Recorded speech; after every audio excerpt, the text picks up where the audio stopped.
Við rannsóknir og athuganir hefur komið fram að fólk virðist almennt ekki þvo sér nægjanlega oft né nægjanlega vel hendurnar. Nauðsynlegt að taka af sér skartgripi áður en hendur eru þvegnar því undir skartgripum geta leynst mikil óhreinindi.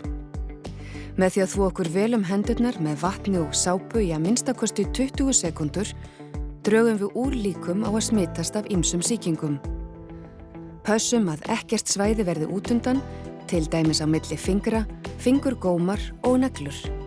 Hendurnar þarf einnig að þurrka vel og má spritta að því loknu.